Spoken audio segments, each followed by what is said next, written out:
This is legal. So how you change for RSP to the tax-free? That's 102. We're in class 101 now. You got to go to the next class for that. So you got to go to my website. You'll find out. Okay, so we know this already. You buy $10,000, you're going to get a $3,000 refund, right? Yeah. But I don't have any money. I don't have any savings. I have too many expenses, right? So what you do is you borrow the money. You borrow $10,000, and the payment's in 2 months from now, and you get a refund right away. And So you get your refund before you make your first payment. You've done this before. Okay? And I'm going to show you a whole different thing on a different page. But the bottom line is the big circle is I'm going to show you how to get at least $3,000 to $6,000 back every single year. Okay? Right? It's a choice. If I had a 100-pound bowling ball, these are pretty heavy bowling balls, right? I have a 100-pound bowling ball. I'm going to hold it over your foot. I'm going to drop it right now. Are you going to move your foot? Yeah, of course. Yeah, because that hurts. If you don't buy the RSP, that's $3,000 you just pissed away. Yeah. And it didn't cost you anything to go get a loan. Nothing, zero. Didn't pay any interest for like 30 days. And then you got a $3,000 refund before you even paid your first payment. So what are you going to do with the refund? He's already spent the money before he got it. He's going to buy a new fairing for the motorhome, or for the snowmobile. Or he's going to buy a second snowmobile. So let's say you take the $3,000 refund and you pay off the loan. Not enough. Not enough, still. But now let's say you lost your job. Yes. Now you have $10,000 in your RSP, but you only owe $7,000. So if you lost your job, you have $3,000 emergency fund. Does that make sense? Yes. That's a good idea, right? Yeah. Take the refund and pay down the loan. Pay down the RSP loan. But if the RSP loan is only like 2%, 3% loan, and you had a credit card at 20%, what would you do with the $3,000 refund? Pay the credit card. Pay the highest rate interest off. Because it's cheap. To buy RSP loan, you're going to get a guaranteed 30% on your money. Then you take that $3,000 and make another 20% on it. Because guaranteed, the credit card company is going to charge you 20%.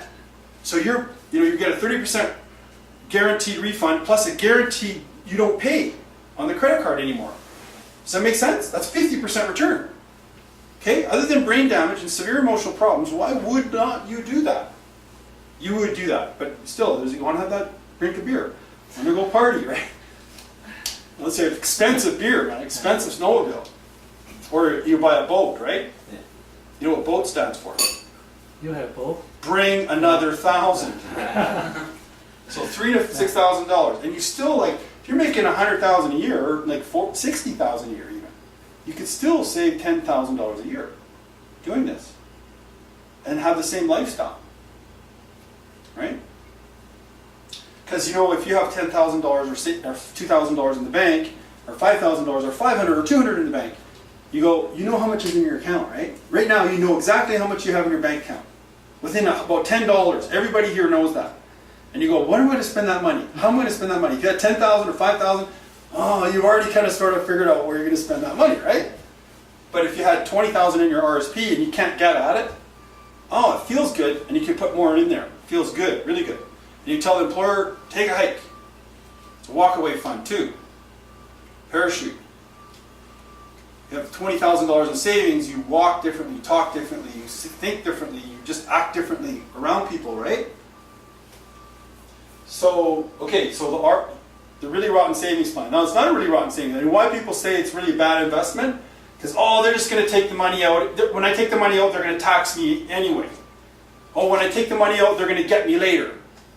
Well, those are people who are poor. They have a poor mindset. They have a limited knowledge. They're ignorant. They don't know that they can get the money out very inexpensively. Okay, does that make sense? So this is like boring. I know this already. Yeah, so what? This is really not that exciting, really, because I'm not getting anything out of this. I just have to save money and borrow money. I hate that, right? Now I'm going to show you how to get the government to pay the payment.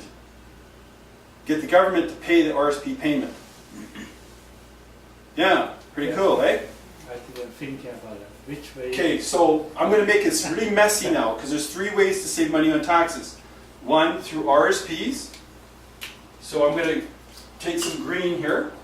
So you're gonna save here. This is your RSP, right? RRSP. Boom. So now this is in the green. So the next thing is, have you guys ever heard of a home-based business? Yes. What's a home-based business? You can it's just a company and you can work for contractor like that and Home-based business is Skidoo's Anonymous.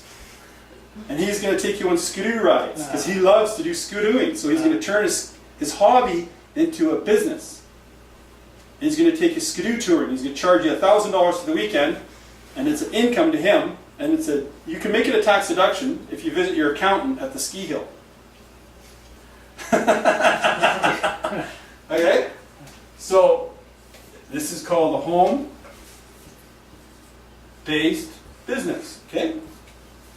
So number 1, number 2 is a home-based business. Boom, boom, boom, right? So what other home-based businesses would you like to start?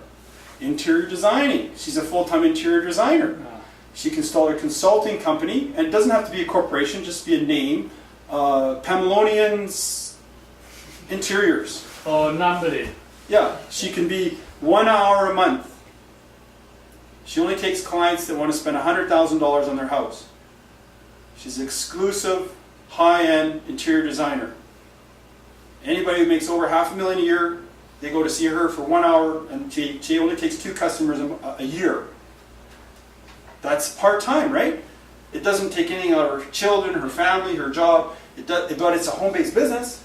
So guess what? If she just has a different bank account, sets up a bank account, call it Pamelonians, I love that name, and she deposits $1 in the Pamelonian bank account, and then she tries for 6 months to get a customer, and finally she gets 1 customer, but it's a $20,000 account. That's okay. So she gets $20,000 and all her material costs are $19,000. So her profit was, she made $1,000. She made a profit though. She made $1,000 profit, and it took her a year to get that customer. She had 1 customer in the first year. Okay? So now she can write off 25% of her gas expenses on her car, 25% of her lease payment on her car, 25% of her utility expenses on her house, 25% of any food eating out, period, for the rest of the year. Did you know you could do that? I just gave her about $6,000 refund in that conversation. $6,000. But you don't have to do that. It only took about 3 minutes to explain, and you can actually, might take her about 30 hours over a year, 2 hours a month to figure it out, but if you do the math on it, it works out to about 6,000. She's making about 1,000, maybe 500 an hour, just kind of doing that. You know, so it's even better if she lost money. Her material costs were $20,000, and the client only gave her $20,000. So she can call it a write-off, a loss, and she can get about $10,000 refunds. So in a business, you want to lose money. Why? Because if you have a business that does really well, it makes a lot of money, get another business that's losing money. You ever heard of that before? Yes, but I don't know. Government, they want, sometimes they check in. Why Yeah, go ahead, check it, audit me. They've already audited me for 2006, 7, 8, 9, 10, and they said, we are reassessing you. Great. They reassessed me, and I said, okay, here's all the evidence. They say, okay, you proved yourself. Fine, we'll leave you alone on that. Then they reassessed me again, and then they reassessed me incorrectly, and you know what I did? I filed a notice of objection. I object. And then they're going to talk to me for now 18 months. They'll come back to me, maybe about 8 years before they can get this money, if they ever can. But before that, I'll probably bankrupt the company. Okay, so you can have 4 or 5 companies if you want. Doesn't matter. But what the rule is, you have to have a reasonable expectation for profit. I've had a company called Dynamic Living since 1986. How many years ago? Almost 30 years. It's a great company. And now they attack the company. Fine, I have to put this company to sleep because they're incorrectly taxing me on the company. I'll start a new company. Fine, I've had a company almost 30 years and they destroyed the company because they taxed me illegally. So and I'll have this, I'll make this known, I'll write a book about it. Revenue Canada taxes people illegally.